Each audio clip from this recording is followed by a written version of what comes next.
आज भोरा के मोहलबनी स्कूल मैदान में बहुजन एकता पार्टी ने अपना 5वां वार्षिक सम्मेलन का आयोजन किया। कार्यक्रम में स्वास्थ्य मंत्री डॉक्टर इरफान अंसारी को भाग लेना था, मगर किसी कारणवश मंत्री जी उपस्थित नहीं हो पाए। वहीं विशिष्ट अतिथि के रूप में बीआईटी सिंदरी के प्रोफेसर बीएन रॉय उपस्थित थे।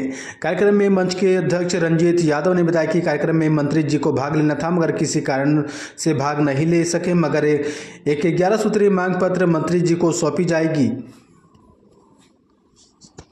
को एक्सेप्टेबल होगा और सस्टेनेबल डेवलपमेंट होगा। विकास दूसरे के नुकसान पर नहीं चाहिए, विकास हमको उनकी भलाई पर और हमको और बेहतरीन पर चाहिए। हम नुकसान करके हम अपना विकास करना नहीं चाहते हैं। ये हमारे सिद्धांत है हमारे एकता मंच का, और हम इसकी दिशा में हम चाहते हैं कि हमारी महिलाएं सबसे पहले प्रशिक्षित हों। महिलाओं में ज़्यादातर देख रहा हूँ मैं, चाहे वो कितनी भी शिक्षित हो गई है, लेकिन उनको असली चीज़ों से अभी बहुत कुछ रूबरू होना पड़ेगा। तो मेरे भाइयों, मेरे दोस्तों, मेरे मीडिया कर्मियों, मेरा ये उद्देश्य है। हम लोग आज बहुजन एकता मंच का गठन 2018 में किया गया था जी। तो हम लोग इधर 2 साल लॉकडाउन के कारण 2 साल अधिवेशन नहीं हो चुका, इसीलिए 2 साल जब करके आज 7वां साल होता, मगर 2 साल नहीं हुआ तो 5वां है। बहुजन एकता मंच का लक्ष्य है कि जो हमारे समाज का गरीब से गरीब है उनको उत्थान कैसे लाना, उनको हम लोग है कि जितने चाहेंगे कि उनको विचार हम लोग डालें और उनको जीवन का परिवर्तन हम लोग करना चाहते हैं मंच के माध्यम से। और जो मुद्दा आज हम लोग राज्य स्तरीय 14 सूत्रीय हम लोग मांग पत्र है कि बनाए हैं, उसको हम लोग है कि राज्य सरकार को हम लोग सौंपिंग करेंगे। इस मांग पर पहला मांग है कि झारखंड राज्य के जितने भी स्कूल है उसमें संविधान को पढ़ाया जाए, ताकि बच्चों अभी भी सही के संविधान के बारे में सीख सके और अपने विचार में रख सके, और अपने आने वाले पीढ़ी लोग को भी संविधान की जो भी है वो अपना समझ है कि रख सकता है। दूसरी में है, यहाँ देखिए दलित आदिवासी की सरकार है, मगर दलित आदिवासी का आयोग गठन नहीं किया। हम लोग गठन का मांग करते हैं। राज्य में जाति जनगणना नहीं किया गया है। अभी जो ओबीसी का जो चुनाव में जो हो रहा है, ये फॉर्मेलिटी निभा के वोटर लिस्ट के अनुसार देख के किया गया है। अब वोटर लिस्ट के अनुसार बहुत लोग मृत्यु हो गया, बहुत यहाँ नहीं रहता है, उसको भी जनगणना में मतलब फर्जी तरीके से जनगणना कराया, उसको हम लोग विरोध करेंगे। उनके खिलाफ हम लोग धनबाद में धरना भी देंगे। चौथा में है कि यहाँ का बहुत पलांचल क्षेत्र है, बीएसएल कंपनी है कि रैयतों लोग जमीन ले लिया है, उनका भी मुआवजा बाकी है। और राज्य में विस्थापन आयोग अभी देख रहे हैं कि विस्थापन का बहुत पलांचल क्षेत्र में विस्थापन की समस्या बहुत है, इनका भी आयोग हम लोग गठन मांग करेंगे, गठन किया जाए। युवा का अभी 56% यहाँ युवा का आबादी है झारखंड में, मगर युवा मालूम है पल्ला में चला है कि कोई धर्मो विधायक का भाई है चेयरमैन, मगर वो आज तक कुछ किया नहीं।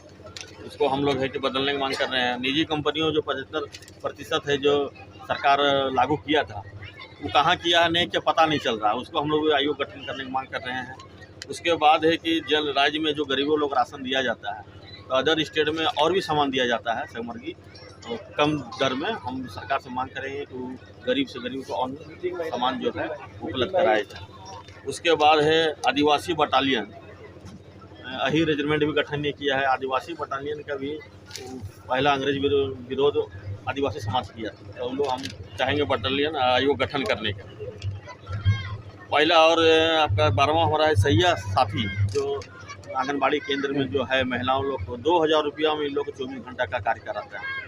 मंत्री जी आएंगे या आते तो हम लोग मांग पत्र आई भी कुछ है, उनको सौंपते कि इन लोग को न्यूनतम वेतन और जो भी लॉकडाउन का भी काम का वेतन इन लोग को नहीं मिला है, उस चीज़ हम लोग मांग कर रहे हैं और इन लोग अस्थायीकरण किया जाए। स्वास्थ्य मंत्री भाई बहन बहुजन दादा दादी सब बोलते हैं, और उसके बाद जीतने के बाद क्या आता है का उद्देश्य बहुजनों को, दलितों को, वंचितों को समाज की मुख्य धारा में लाने के लिए किन किन चीज़ों की आवश्यकता पड़ेगी, अभी तक क्यों नहीं मुख्य धारा से जुड़ रहे हैं, इनके संदर्भ में कुछ बताने की योजना है, ताकि इनके मंच का उद्देश्य अपने को सजाना हो, अपने को सज करना हो, ना कि दूसरे को गाली देना हो। हम अपने को सज कर लेते हैं, हम अपने को सुधारात्मक कार्यक्रम कर लेते हैं, संगठित हो जाते हैं पॉजिटिव सेंस में, तो जिस चीज़ की प्राप्ति हम करना चाहते हैं अवश्य प्राप्ति कर सकेंगे। दूसरे रास्ते पर जो हमारे समाज के लोग बिखरे हुए हैं, भटक रहे हैं, टोलियों में बटे हुए हैं, कुछ उसमें घुसे हुए हैं, कुछ उसमें घुसे हुए हैं, वो सब एक जगह मुख्य धारा का एक दिखाई देगा कि इनका उद्देश्य क्या है और इनका कार्यक्रम क्या है। मीन्स और एंड्स दोनों को समझाना होगा। एंड्स तो ठीक है कि हमारी कल्याण हो, हम जो वंचित हैं वो वंचित न रहें, हम जो दलित हैं हम दलित न रहें, लेकिन उनके प्राप्ति का साधन क्या होगा, मीन्स क्या होगा, उस मीन्स को भी समझना जरूरी है। और ये जरूरी चीज़ें अचानक नहीं आ सकती है। प्रकृति से हमें सीखना चाहिए कि कोई भी परिवर्तन किस तरह से होता है। परिवर्तन अचानक अगर होता है तो उसे आपदा कहते हैं। हमें परिवर्तन चाहिए, सुधारात्मक परिवर्तन, जो लोग उसको एक्सेप्ट कर सके।